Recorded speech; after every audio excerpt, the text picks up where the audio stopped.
Hey there, this is Natalie, and in this video I'm going to be talking about the Sweet Baby Inc. controversy in all of its Gamergatey glory. This is going to be one of those videos that is mostly cut from one of my Twitch streams, so as you might expect, things do stray into talking about other things, such as my opinions on certain games and my tinfoil hat conspiracy theories about just why things like ESG scores are so important to investors like BlackRock and Vanguard. I hope you'll find it interesting, or at least somewhat entertaining. And yes, I'm wearing the Tifa cosplay for the whole thing. I'd also like to quickly apologise for the lack of content lately. I've been going through a very stressful time, some of which is explained in the stream portion of the video, but some of which I only really talked about in a stream a bit later. So if you want to know the peculiarities of my sad life, that's on Twitch. But yeah, it's been another tough time for me, and I'm doing my best to come back from it, but if you can afford it and want to help out in these trying times, then there is a link to my coffee in the description, and I am so grateful for any donations. But with the channel update and the depressing e-begging out of the way, let's get into talking about Sweet Baby Inc. And so that brings us neatly around to the topic I wanted to talk about today, which is the Sweet Baby fiasco. It has been covered by everybody, just everybody. And so I kind of wanted to weigh in on it, even though I have had a pretty stressful kind of week and I haven't been online much this week. It's all gone wrong for me, as it sometimes does, but I wanted to talk about this subject, Gamergate 2, Simba's Pride, or whatever we're going to call it. And I find it interesting. I've never really sort of looked into the stuff around Gamergate. I remember it happening, but really I just sort of found myself thinking, well, this... Anita Sarkeesian is obnoxious. The things she's demanding are annoying. And that was kind of it. It was like a lolcow, pretty much. And then a few years later, you sort of heard more about what happened with Zoe Quinn and things like that. About the man who self-deleted. We're going to have to use certain terminology on this stream because I might use some of it on YouTube and I don't want to say the forbidden words, which is going to be interesting when we start talking about a certain recent game, which I'm going to have to refer to as Self-Deletion Squad causes the Justice League to be bereft of life or something, just because of stuff you're not allowed to say.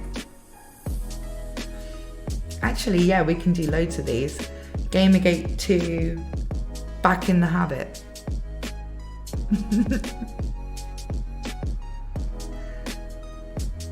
Ram Soldat says Gamergate 2, the quest for more money. Yeah, it probably is that, really, but we're trying to do the jokes, not just get to the actual point.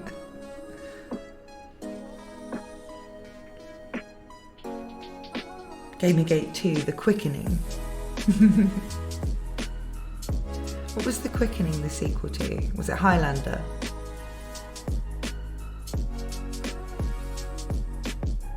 Gamergate 2, Cruise Control.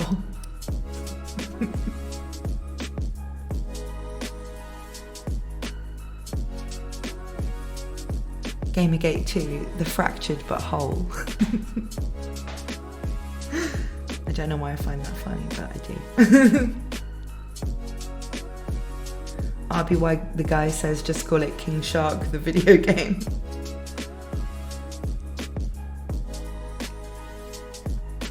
Boney says I think you'll be fine when referring to that game.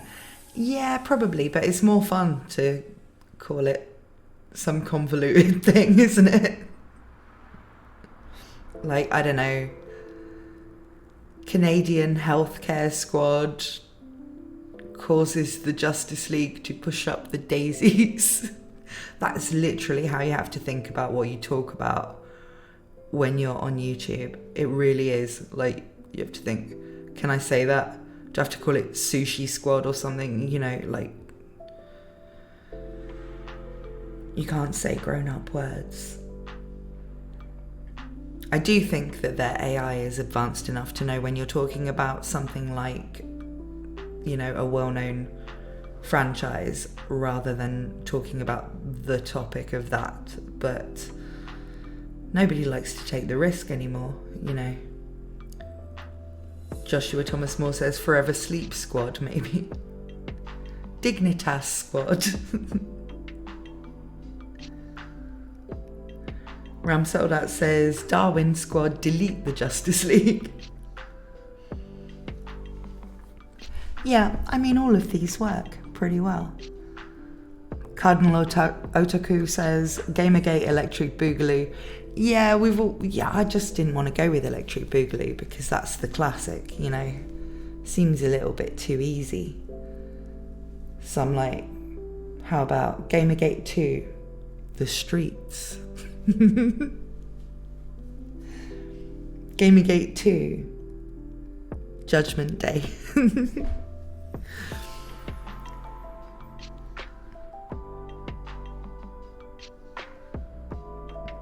Vongala Sadichi says Subaru Squad, even though Subaru's too good for them.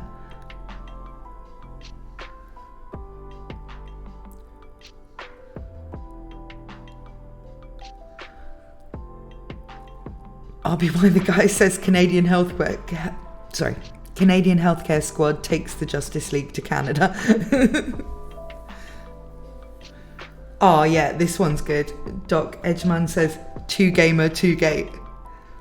I was waiting for them to do Gamergate 3 so that we can have like Gamergate Tokyo Drift or Gamergate Parabellum.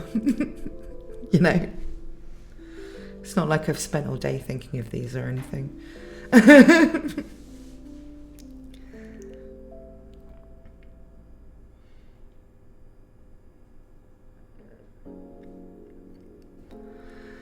But yeah, if we can come away from these amusing jokes, let's talk about the actual situation. So, the Sweet Baby thing has sort of been known to the public for quite a while now. I think Griffin Gaming brought it out, you know, a few months ago or something. And yeah, it's been something that's been in our consciousness for a little while. We've been aware that they have been changing these things to kind of fit with the ESG kind of concept, which is to do with investment. We know that, and I have to be very careful what I'm talking about here because people seem very afraid to talk about this online, live. And I don't really want to die on this hill, so I'll allude to it. But the whole Vanguard and BlackRock thing, these companies have specific requirements in terms of ESG, which is environment, social and governance. But it seems like they don't really care about environment as much as they sort of make out.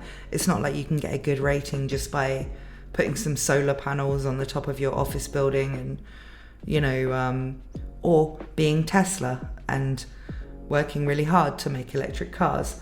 You know, it doesn't seem like they actually care about that because that's not very divisive. Then you've got the social, which is of course the stuff that we have these whole culture war things about, and governance, which is how you run your company and, you know, that sort of thing. The social one seems to be the one that they prioritize, and it seems like, I don't want to sound like a conspiracy theorist, you know, this stuff is all known. It is known that they do this, But when you start to look for like the motivation for why they do it, that's when you start to sort of get into these conspiracies, because it's not like BlackRock and Vanguard and people like that are like far left and want to make everything like a utopia for where everybody's included and all of that. If they did, they wouldn't have bought up all the properties, you know, during the pandemic when property prices dropped to price other people out of the market. You know, they're clearly not exactly against capitalism being so rich that they make Elon Musk look as broke as me. You know, it's kind of their motivations are not around making the world a better place. I think we can speculate as to what their motivations are, but I think the fact that they can get normal people divided on topics like this is probably something that they want. It's some kind of social engineering, get people as divided as possible, you know, distracts us from what else is going on and all that sort of thing. And I kind of think I'm not a political streamer or anything like that, but whenever I look at these things, it's like, where do you go back to the source of where this is coming from? Because I do believe that people like Sweet Baby Inc. do actually genuinely believe they're making the world a better place by doing what they do. I do think that these activist types actually believe in the message that they're sending, but I also believe that they're kind of pawns in some like bigger thing.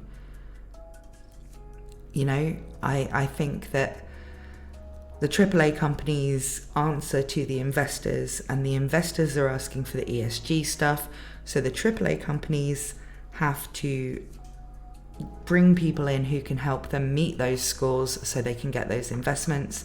And so they hire these companies that are made up of twats, you know. It's interesting, but I don't like it. And, you know, they're not good people. We know that the one that's been sort of complaining about the guy who made the list on Steam, curating which games were worked on by Sweet Baby Inc. There's been someone attacking all of that who is called Maya Felix Kramer. I don't know why. She goes by Lego Butts on Twitter because quirky, and Felix at Home or something is the screen name, but I don't really know why. Her name is Maya Felix Kramer, and there's a whole load of lore around that person, and none of it's good. A lot of it ties her to Zoe Quinn, which is always a bad thing, but also, you know, she was tweeting things like, I don't like to see two white straight people kissing. Normally it grosses me out, but I like these two together, about some random shit a couple of years ago. And it's kind of like, you know what I think is gross is when people just sleep with other people to get further in their careers. You know, kind of like she did with Brandon Boyer, who runs the IGF Awards, while she was PR for a lot of indie game developers, including Zoe Quinn.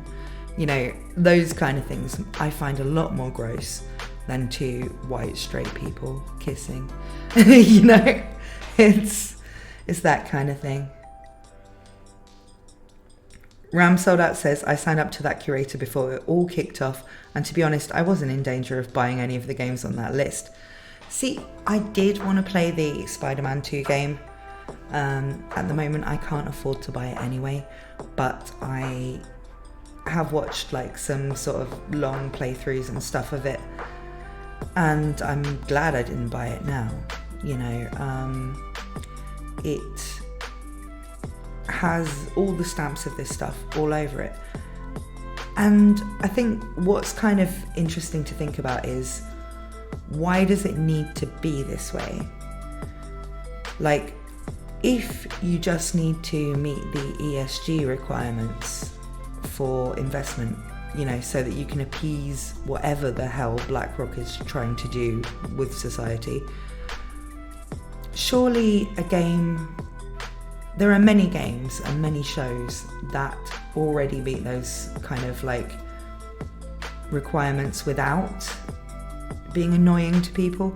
Like if you consider something like Fallout New Vegas, that's a lot of people's favourite game of all time. It's my favourite Western game of all time. Consider that. You can play as a man or a woman and as any skin tone you want. With perks, you can make yourself either straight or gay or bisexual if you pick both. And, throughout the world that you explore, there are people of all different ethnicities and stuff.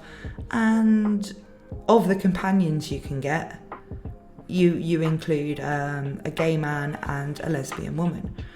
And everybody loves those characters. Everybody loves the fact that they're there because it's played down. It's not like you have to go on some whole quest to, help Veronica get ready for a date with another woman. Looking at you, Outer Worlds. That would be boring as a companion quest. Instead, you just hear about her backstory and it involves that, and that's it. It's like representation, but the whole point is that she's more than that. It doesn't really matter what her sexuality is any more than it matters what the straight character's sexualities are. It's just like she's there in the story doing what she needs to do for her current problems. Same with Arcade Gannon, who is gay. It's like, it's done brilliantly. Nobody has ever had a problem with those characters. And yet, they can't just do something like that. They can't just do something good. Because it is completely possible to make diverse characters good. And it has been done many, many times before. But when you start getting into this, but what tropes could we not have? We can't have a woman get rescued by a man, ever. We can't have a love story that involves, if the female protagonist has a love story, that's not good, unless it's gay and lame. It's kind of, there are so many things that are already diverse and perfectly good. Things from a long time ago. I mean, look at something like Scrubs or Brooklyn Nine-Nine. Those things were set in contemporary environments where you would expect there to be all different ethnicities and stuff in the working environment that they're in, whether it's a hospital or a police station, and they do discuss issues of race and sexuality and all those things, but it's not shoved down your throat. It's just like, okay, these are the people in the story, and it works,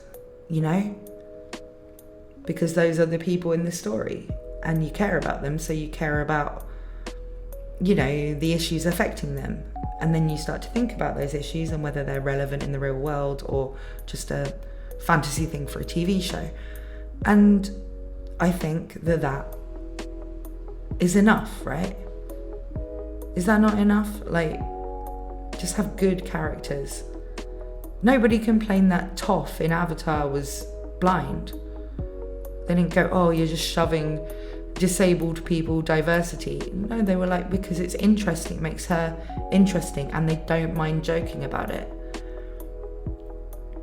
So I think it's possible to meet those ESG target bullshit things while still having things that nobody has a problem with. But to do that, you have to do it involving people who can write, people with good ideas. And when you bring in these sweet baby type people who are just bankrupt when it comes to ideas, they can only write about themselves. I mean, what was Zoe Quinn's game? Depression Quest. Yeah. And it looked like it was made in Ren'Py. It's like, I could make that. Or make, I don't know, Depression Quest. Shut up. You're trying to raise awareness about how depressed you are after you bang 5 guys and, you know, ruin your boyfriend's life. Yeah, I could probably make a game about that, but I would be imagining it, you know.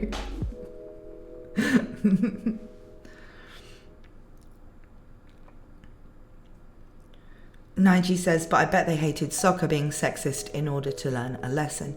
Yeah, I mean, they did take that out of the Netflix version. I haven't watched that yet. I've been intending to, but like I said, the week has been a bit stressful. I'll watch it in the next couple of days and give you my verdict. I have watched some reviews of it, and it doesn't sound as bad as I thought it was going to be. But I know they did take out that whole plot line about soccer. Yeah, because people like that hate it, even though the whole point of it is to have him become a better person in the way that they would want him to be. They would rather it was just never shown on TV unless you're a bad guy, or, you know, you're just never like that to begin with. So you're a role model. You can't be someone who is a good character but has this one flaw and learns and develops. That's haram, you know.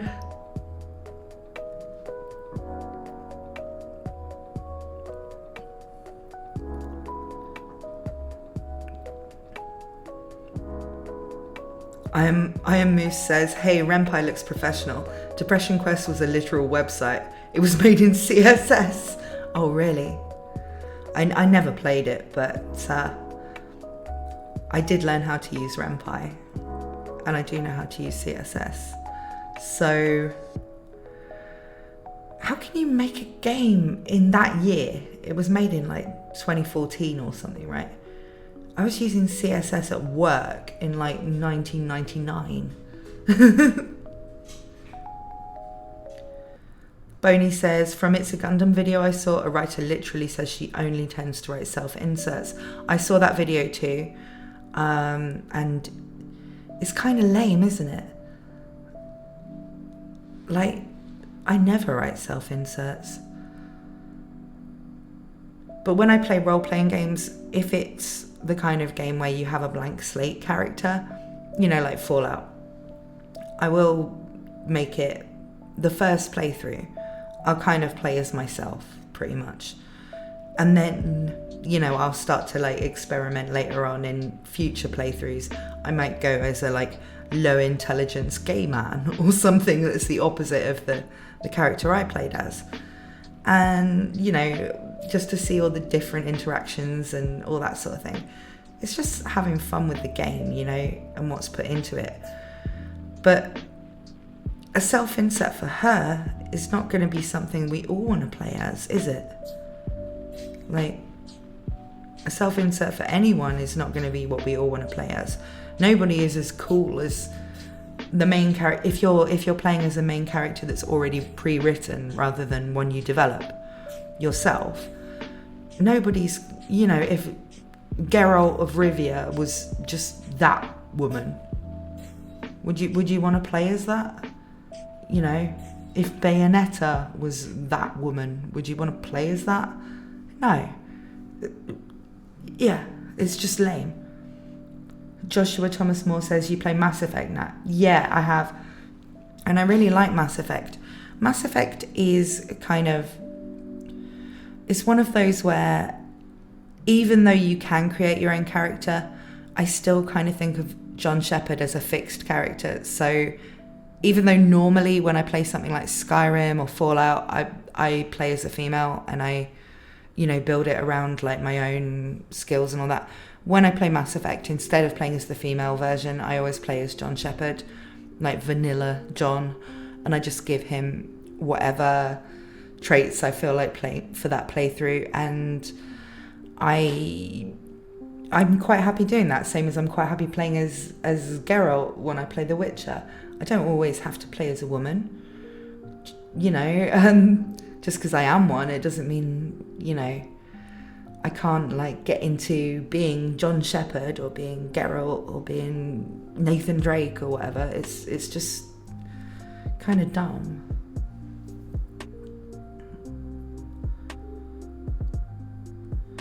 Doc Edgman says maybe we needed an Anita costume for Bayonetta so she could feel represented.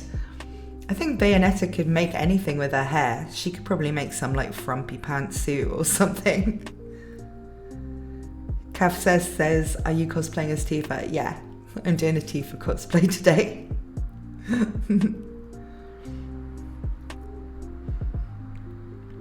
The Bone Man says, I actually prefer not having self-inserts at all. I like characters, and me as a character ain't that interesting.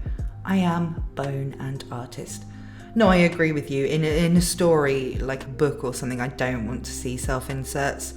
But when I'm playing like an RPG, if it's something kind of semi-grounded in something, you know, like when I play something like Fallout New Vegas, I want to, the first time around, I just want to kind of go around it and do what I would do.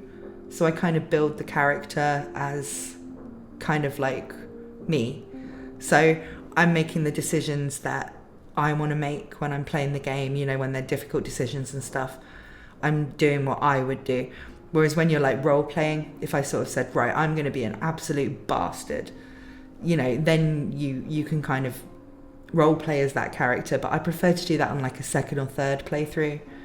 And on the first playthrough, because I like to do, you know, just make all the choices myself, I kind of also make the characters build similar to me, you know, and that means I usually play as a woman. But when it's a character with a very fixed identity, you know, like I said, like Geralt in The Witcher, you know, you just go, no, I'm him, so I'm going to roleplay as him. And Mass Effect is kind of in between the two, because you can build the character to be like yourself, but I feel like there's this like legend of John Shepherd, and so I kind of want to play as John Shepherd, you know. I don't want to change him. I want to, you know, for the first playthrough, I want to play as him. So I tend not to take the female option for that.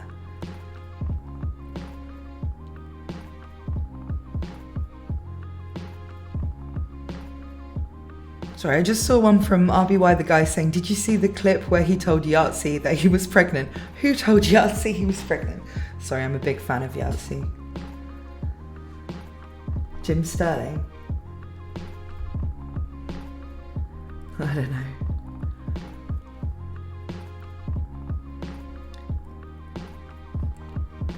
Oh, Iron Moose says the only actual game Zoe Quinn tried to do was some FMV game based on Chuck Tingle novels.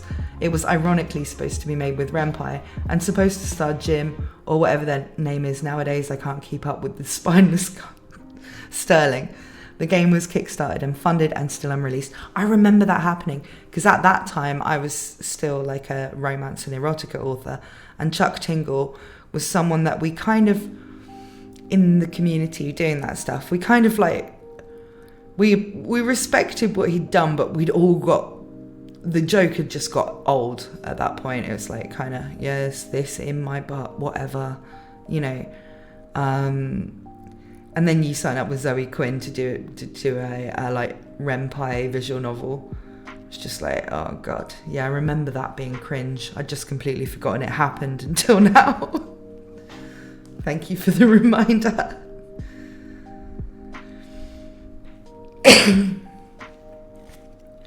Jim Sterling is a trans woman now. Really? I didn't know that. It's going into the pile with Digibro among people who, I'm happy to, you know, refer to you as a woman if you've transitioned in that, but at the same time, I'm always going to think of you as the person that you were online for a very long time, you know. It's very difficult.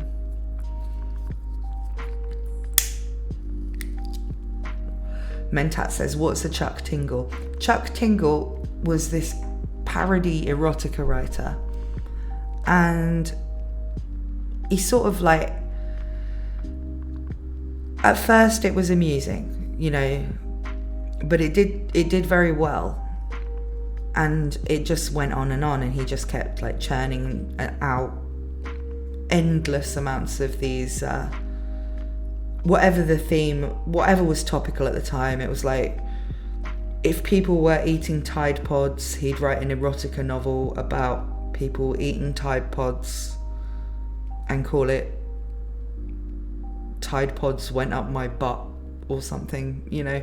And it was like one of those things where you might buy it for a novelty thing, like one time, but it just went on forever. And Zoe Quinn kind of teamed up with him, and they were going to do like a funny Renpai game, you know. And it was funded on Kickstarter, but then they never delivered, so, you know.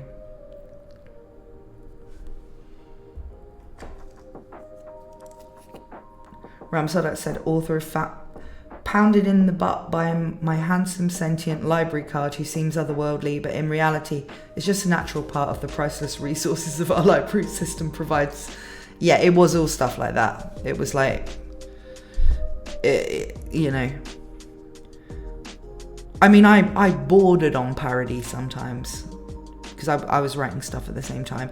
I bordered on parody at the same time, and I would sometimes do things like, that time I got reincarnated as a truck that's also a death god. But the actual book wasn't just jokes, it was, you know, an actual story. It was just kind of a funny concept or something.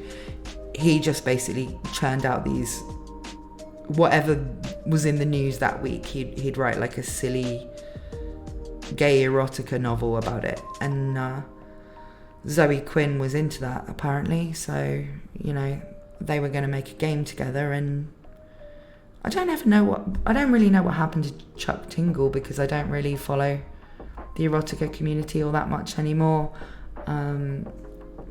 Apart from Brandon, I don't really talk to anybody who writes novels anymore.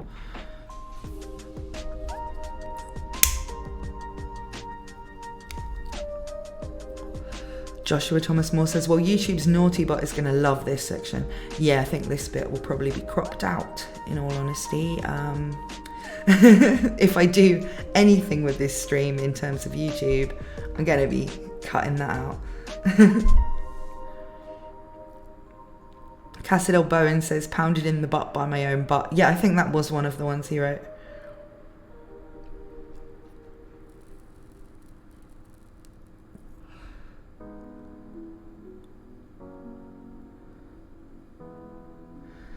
Oh, looks like we're having an ad break. So those of you who aren't subscribed can't see what's going on anymore.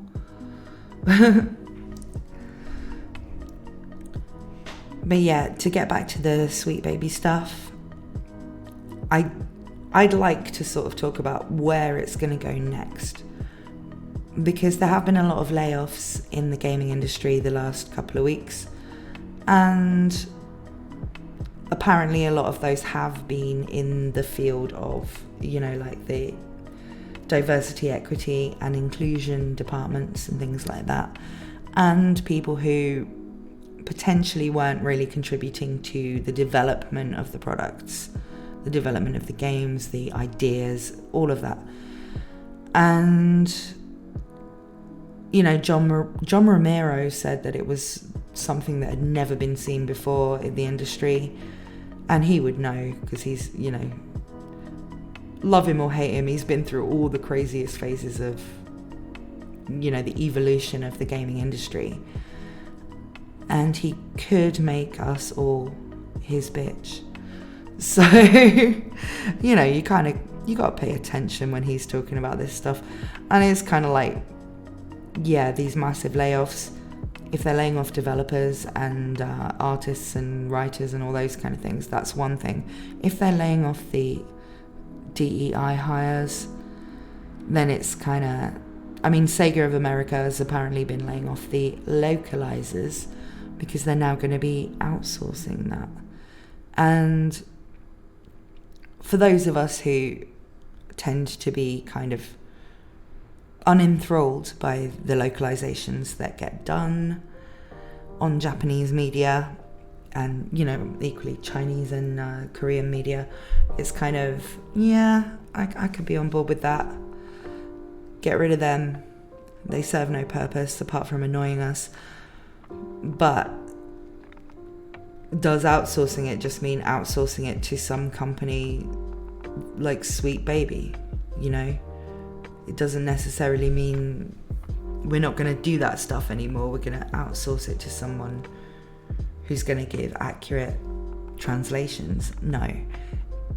And that's what concerns me about this. It's like, have you laid off your diversity, equity and inclusion stuff because you've realised it's stupid?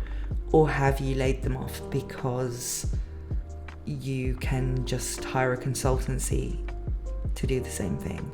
And that consultancy may not be Sweet Baby, but we know there's going to be countless other companies like them out there doing the same stuff.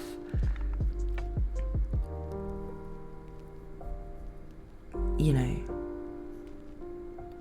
would a rose by any other name smell as sweet? Not if you call them stench blossoms.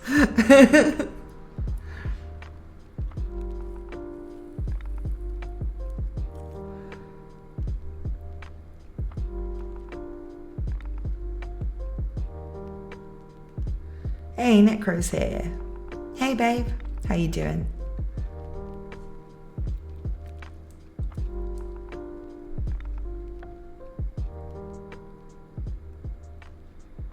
Joshua Thomas Moore says, I'm starting to think we need to have a silly movie of supervillains versus awful production companies, and people and the supervillains are the heroes this time. What I think we should have is a harem rom-com, a reverse harem rom-com, where the heroine is Zoe Quinn. Actually, no, that doesn't sound very funny, does it?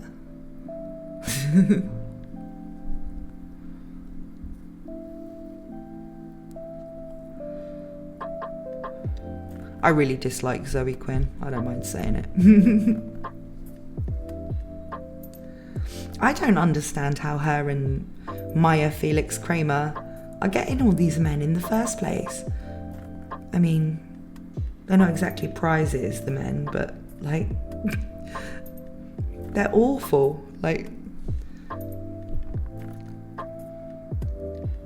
how low would you have to be as a man to want to get involved with a woman who tweets things like, I just love shooting down your white straight man game ideas, you know? Like, but she'll still fuck you if it helps her get an award for one of the people she represents as a PR company. Yeah, I said it. You don't want men in the gaming industry. Well, then how are you going to do your manipulations? Because women ain't going to sleep with you. No matter how much you shave the side of your head and call yourself Felix, it's not going to happen.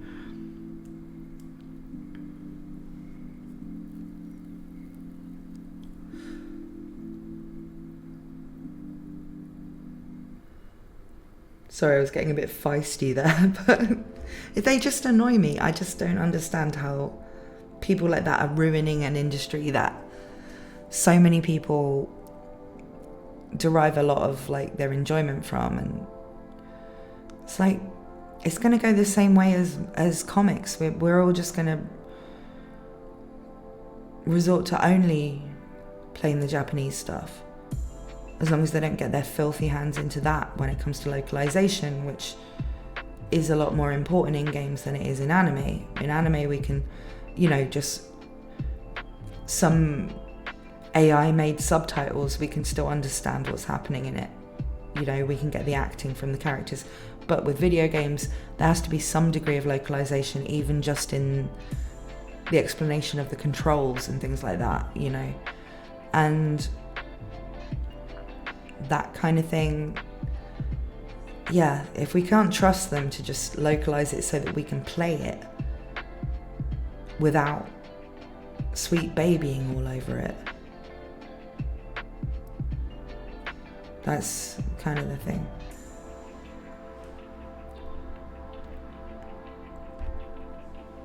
Mentat says, never try to understand women. Women understand women and they hate each other. I don't hate women, like generally. I dislike a certain type of woman, and they would dislike me as well. You know, like, I'm perfectly capable of writing a storyline or some dialogue or whatever. I could do their job, but they would never consider hiring me, because I would have made Mary Jane hotter, you know? Like, I would have been like, in the comics, one of the traits that Mary Jane has is that she is very attractive. Like, that is a trait that she is known to have. And yeah, in the comics, she was a supermodel. If you want to change her to be a reporter or something, she still needs to be beautiful. That's part of the point of her. And they're like, nah, just make her look like a 40-year-old social worker, you know, like, she's not hideous or anything, but she's certainly not someone you would imagine like a superhero would want to marry or something, or that anybody would be like excited to play as. It just kind of annoys me. What they did with Fable, with the main character of Fable, where they made her into an ugly woman, I can kind of see it because Fable is a very comedic series. But another thing about Fable is there's a kind of like morphing thing that Peter Molyneux was very, very enthusiastic about when he first introduced it. And that means that, you know, when you're evil, you start to look uglier. When you're virtuous, you start to look prettier. If you don't sleep, you look tired. If you eat too much, you get fat, and all this sort of thing. And if you're just starting out as an ugly character because it's funny, then it's kind of like, well, then what am I, you know, doing, you know, to customize my character? I've only played Fable 2 and 3, but I really liked them both. And I played the female character in both of them. And, you know, you start off as like a kind of neutral. Well, in the third one, you start as a princess, you know. In the second one, you start as a sort of street urchin. But looks-wise, you're kind of pleasant.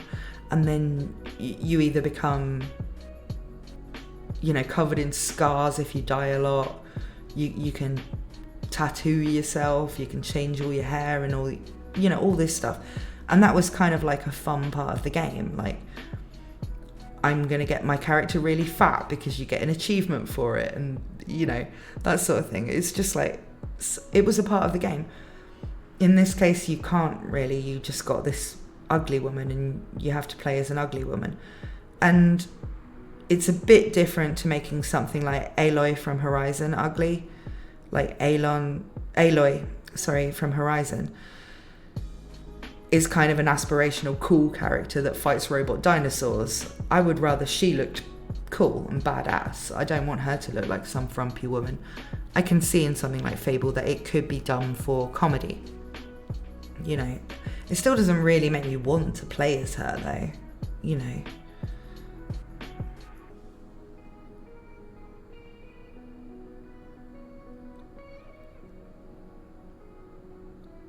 Ramsoldat says Fable was already pretty good on the diversity and inclusion front.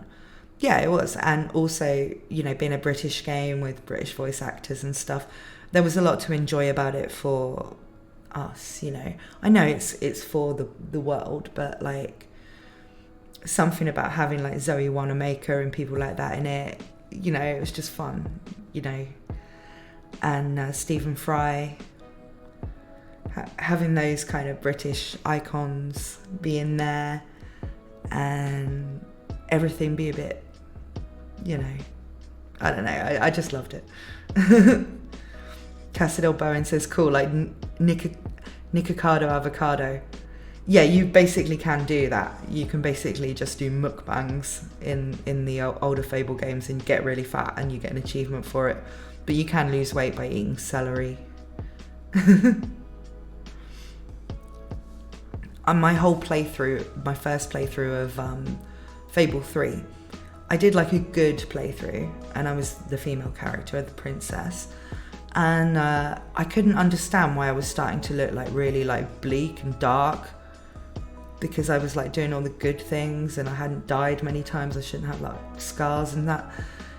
And then I realised that I'd just forgotten to sleep for the whole game. So it had just given me like dark circles under my eyes and all that. And they'd got worse and worse and worse. So I was looking like a walking corpse. And I was like, why? Why is it making me uglier? I'm doing all the good things. It was like, oh, because I haven't slept for, according to the game, like a year, you know?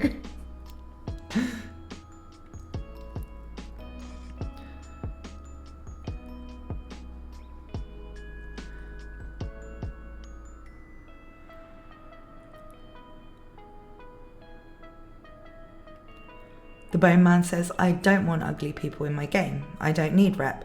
I get representation every time I look in a mirror. Yeah, I mean, like, also consider that not everybody is ugly, you know? When someone like that's saying, oh, it grosses me out when rich, straight, white people are kissing. It's like, what part of that switching it out makes it better? So if we took rich black people kissing, you know, say we took Beyonce and Jay-Z, do they gross you out? Oh, no, they're fine because they're black, but they're still rich and straight. You know, like, it's like, why is it so offensive if it's white people? You know, what about rich gay people? The problem is just that you don't really care about actual people. You're just trying to grift on something, I think.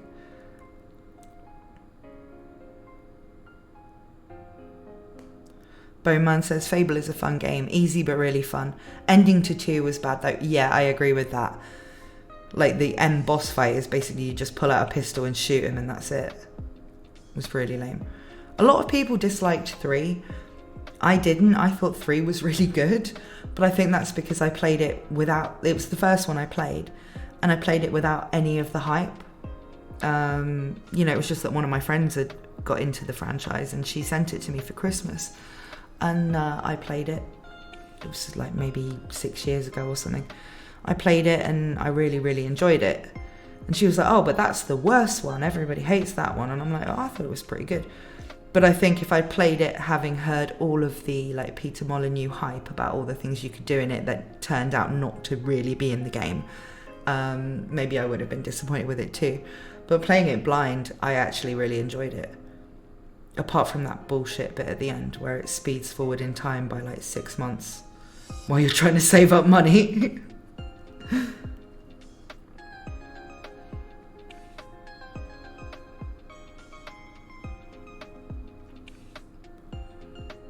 Ramsoldat says, sounds like you should do a stream playing Fable 1 Lost Chapters. I've never played Fable 1. I've only played 2 and 3. So yeah, that would be something I'd be down for. It's just, I can't really afford to buy games at the moment. I can't really afford to do anything at the moment. So, yeah, going through some money troubles. So, yeah, it's kind of, I really wanted to be playing Yakuza Infinite Wealth on stream, which my dad was going to buy me for my birthday. But because of the issues we're having financially in my family, due to my grandfather dying and my family having to pay the bill for his funeral, but not inheriting anything because he didn't leave a will and he was my dad's stepfather. So all of the stuff he owns goes to like the British government instead of to us. So we end up really out of pocket, having to pay for that, and I can't even afford to go to it. It's really been a stressful time for my family. That's not the reason why I've been offline. The reason I've been offline is a bit more something I can't really talk about because it involves someone who knows my pen name and I don't really want them to find out what I'm thinking about it from sneakily logging into my streams or whatever. But yeah, sorry, I just went off a bit there. But yeah, I can't really afford to buy games at the moment. So once I do feel in a place ready to do gaming streams, it will be back to Fallout 4 because I can't afford to buy the new games I want to play.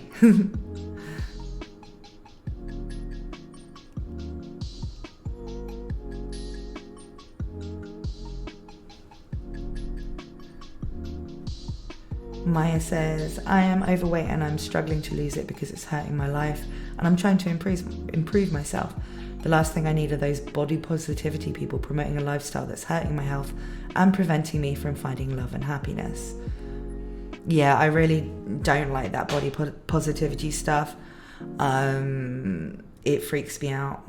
I was just talking about gaining and losing weight in Fable because that's something you can do, just for the lols. It's just something that you can do for fun in that game, and you can do it very quickly. You just basically, it's a joke. You can eat like 15 steaks and you'll get fat, and then you eat 15 celeries and you get thin.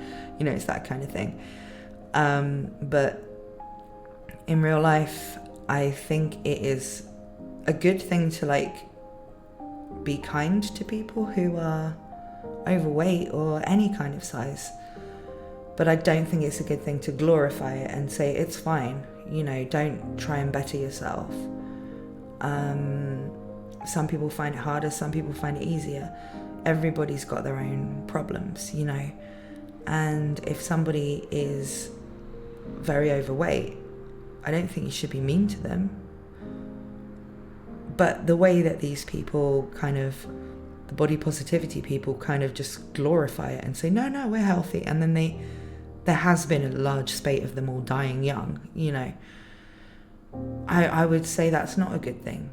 It's a good thing to be kind to them. It's not a good thing to not tell them that it would be better for themselves if they, did something else. I think a lot of things are like that at the moment. It's almost like everybody's trying to drive us all away from our common sense instincts about these things. It's your instinct to think, if you're not a terrible person, generally it's your instinct to think, well, I support gay people and trans people, or, I wouldn't be mean to someone for being fat. Your instinct is to like those people and want the best for them and want them to have a nice time in society and all that. But we're being drawn to they take those things to this extreme where you look at it and you're like, oh, but they hate us, the fat people all hate us, and the trans people all hate us, and the gay people all hate us. And they don't. When you meet them in real life, they don't know about any of this stuff. They're not all online all the time. But we're all being driven to clash with each other, because the more you say, oh yeah, these morbidly obese American pop stars or whatever are telling everybody to be fat and it's great, and to do mukbangs and stuff, and then you're like, well, no, I don't think that's a very healthy message, and then you're a bigot, and it's like we're being driven apart when inside yourself that you don't understand why any of it is like that. There's no reason why anybody's like that. There's no reason why a fat person wouldn't want to get healthier. There's no reason why you would hate a person for being overweight. There's no reason why, unless you have some weird religious indoctrination, you would hate some person for being gay or trans. But we start to have these kind of views. I'm so sick of hearing about the trans agenda or whatever. And now it's not just okay, this person feels that they were a man trapped in a woman's body, and so they're going to transition and they're going to take hormones and they're going to do all that, and you accept them as a man and you take their name and all that. It's completely fine. Nobody really had a problem with that a few years ago. But now it's all been pushed to this extreme where it's this is my 3-year-old who's trans, and, all this sort of stuff that is obviously going to push people over to thinking, yeah, that ain't right. And I think that's the thing. Everything that's happening is trying to divide us, including this sweet baby stuff.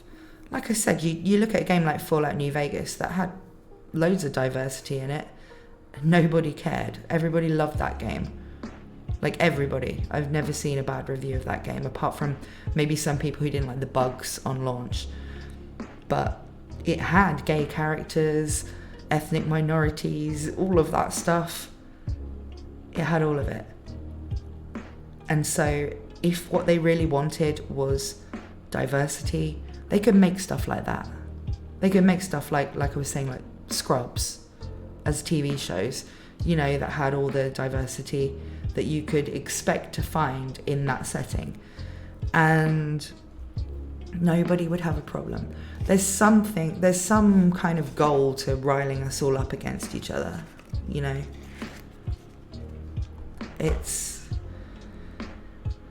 That's why I think things like LGBT acceptance has gone down for the first time in decades, because of things like, you know, a lot of these sort of trans things. And it's not trans people, it's this whole weird, like, no, you know, if you accept that trans people are trans, you know, like trans women can live in society as women, you also have to accept that this random kid can be non-binary and all this sort of thing, and you have to use their pronouns, which are like wizard self or something, cat self.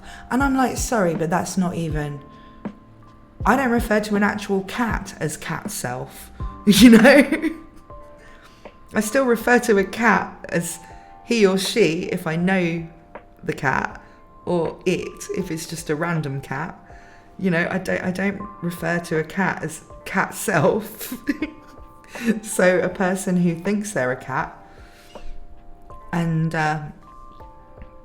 which is something I've been doing for like 20 years, but as a joke, you know, I like to play that I'm a cat or a cat girl, but that was just a cute messing around thing. Same way like dyeing my hair used to be a cute messing around thing. Now when I say nya and I say I'm a cat, I'm worried that people actually think I'm insane and mean it, you know?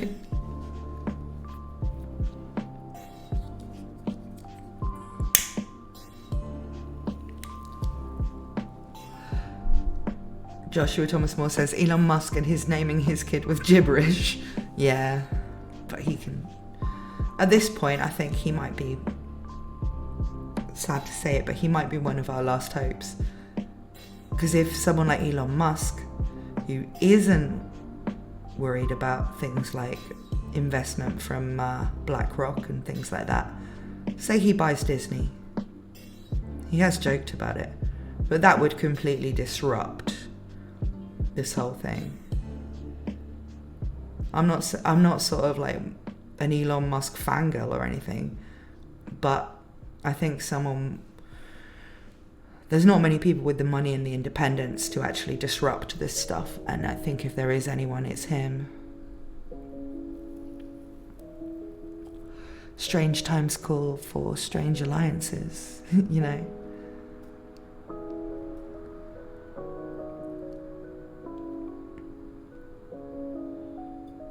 Joshua Thomas Moore says, correct me if I'm wrong, but doesn't Eris and Ariel in Mushoku Tensei have female lovers? And I've heard next to no issue about that with them. Yeah, I mean, Ariel definitely does. Eris, my interpretation of it is that she does, but some people like refuse to believe that. It's all kept quite ambiguous. But Ariel definitely does. It's kind of... Why would you take issue with it though? You know, it's characters in a fantasy setting. You know, as long as it makes sense for the character to be doing it, nobody minds. And there's a gay character in Mushoku Tensei, that's Talhand. It's not explicitly stated that he's gay until Redundancy, but it's kind of hinted at in what will be the next arc in the anime. And yeah, it's just kind of... Rifujin had no problem with putting those things into it, but he also had no problem with putting in sexy waifus, you know. It's put in the things that people want to see.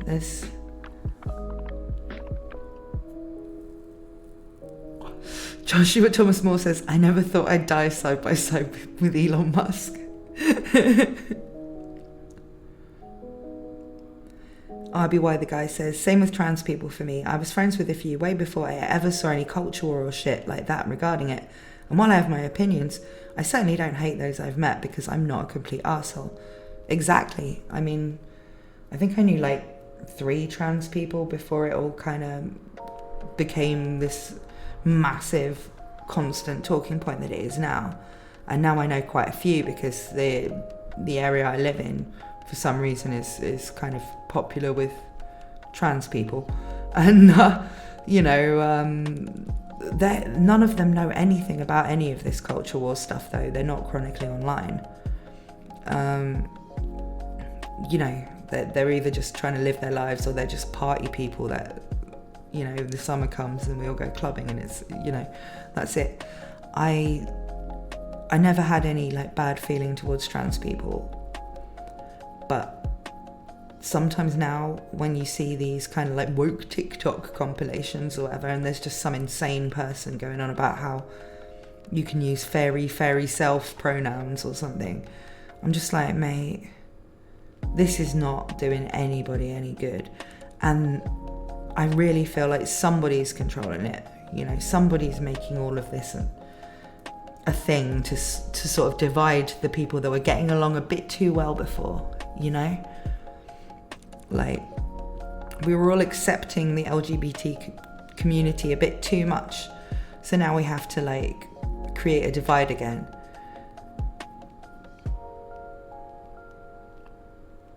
And the reason for it is probably to distract us from something worse that's going on, But what can I say? I'm a media person. I'm not a politics person. It's just something that I speculate about sometimes.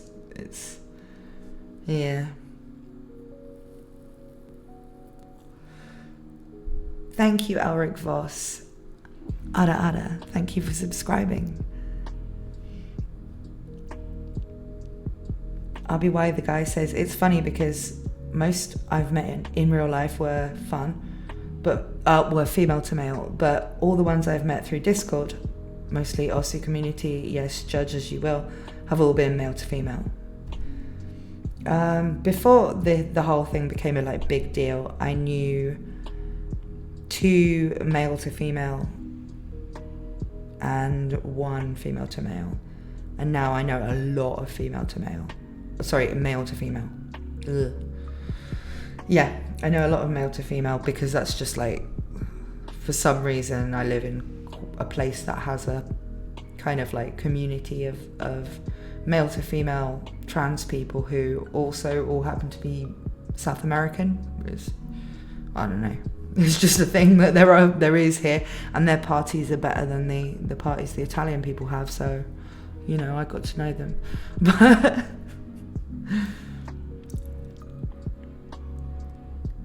Joshua Thomas Moore says, I have gay and trans friends. I even have one who identifies as a Jedi. And the thing for me is the person's personality, not their orientation or identity. Yeah, exactly. And that's how we all used to think of it, right? Like, anybody who saw themselves as at least socially liberal kind of was just like, oh, you meet someone, they're gay, you don't care unless you want to sleep with them yourself. Why do you care who they want to sleep with? You can be friends with them. It's no big deal. And that's how we were all getting. Everybody was completely on board with gay marriage and things like that, and everything was going well. And I think that they needed to divide us again. So they kind of took things to extremes. So now it's like, well, if you accept trans people, you also have to accept puberty blockers for 10-year-olds, and Leah Thomas being able to win all the awards in female swimming, that kind of thing. And it's like, no, there is a middle ground, and I think most people can see what it is. Like, you can support trans people in a social sense, but you also have to be aware of biology. In the same way that, like, if I adopt a child, in the social sense, that's my child. I have the same legal and financial responsibility for my child. All of my family and friends will treat them as my child. They are my child. But if they need a kidney transplant, I ain't going to be able to give it to them, you know? And so there are times when the social thing is what's important, because that's how you are accepted and seen in the world. And trans people should be accepted and seen as, you know, the gender they want to be seen as. But then there are times when biology matters. And so when you have trans women talking about period pains, it's like, no, mate, you need to be worrying about getting a prostate exam, which is something I never have to worry about doing. But you never really have to worry about having period pains because you don't have the organs and the muscles involved in that. So it's, you know, that's kind of the thing. It's like, it's kind of, you have to find that middle ground where you're like, yeah, like socially and everything, in terms of jobs and friendships and all these kind of things, we can totally say that, you know, if you want to transition, you can be accepted as the way you want to be seen. But there will be times when we're just going to go, well, no, you can't have a baby though, you know, because you don't have the equipment in your body. It's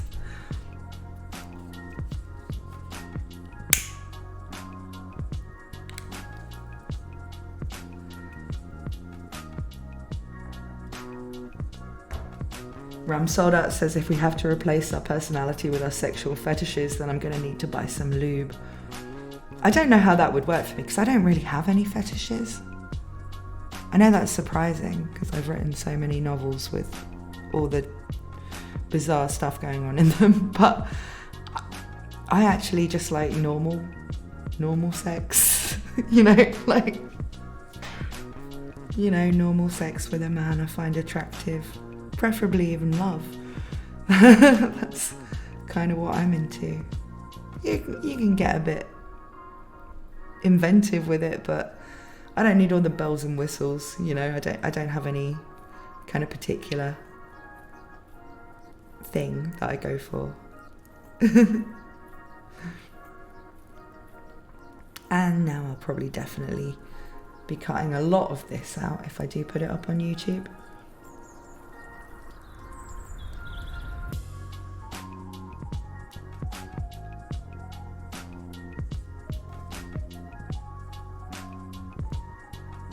I'll be why the guy says, effing hell. The adoption thing reminds me that I never see the issues faced by adopted kids portrayed, only incessantly complained about to the point of absurdity by the weird anti-adoption people. Well, like, a very close friend of mine was adopted from another country.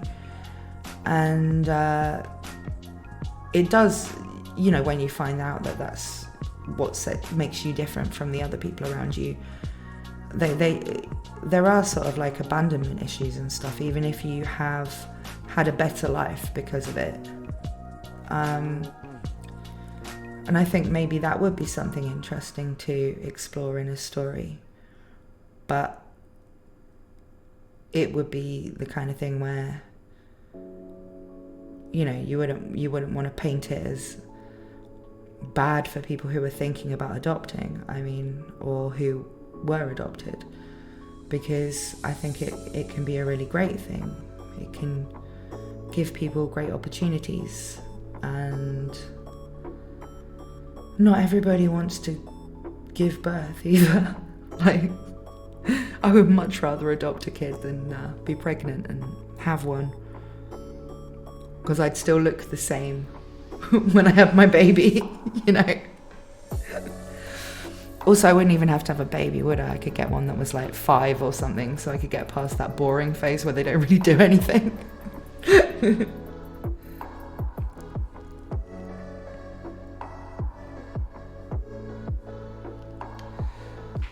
Mayan Warfare says, I hear you. I am a kinky guy, but I also am looking for an attractive woman who's also kind and wants love too. Well, I'm sure you'll find someone like that.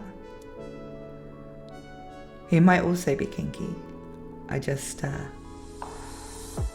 personally, like, I think people assume because I'm quite open-minded that I must be kind of into some stuff, and I'm really not particularly.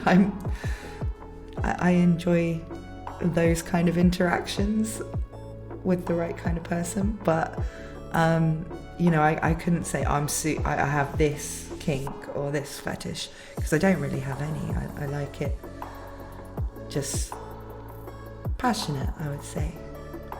That's the difference between good sex and bad sex.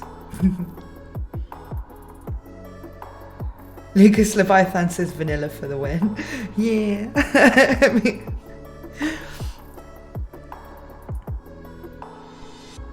RBY, the guy says not open-minded, just open. Yeah, I don't even know. Are we allowed to talk about all of this on Twitch? We were talking about Sweet Baby Inc. I should probably revert us back to our main topic. Although actually, because I'm a bit sick, I'm thinking I might wrap this up soon. But what we can do is we can raid Ed on the Psychologist channel, because he's live right now. You guys down to raid Ed? You can talk to him about your sexual issues all night long. He loves it. At this point, the stream kind of descended into madness, and we were mostly talking about things that would get me demonetized. And then we raided Ed on the Psychologist channel, which was actually a lot of fun.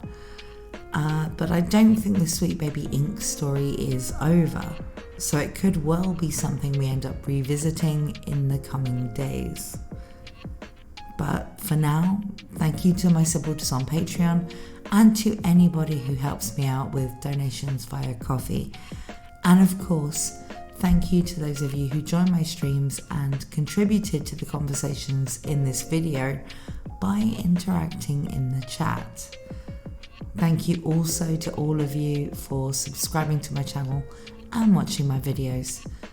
Thanks for watching this one, and I hope to see you again very soon.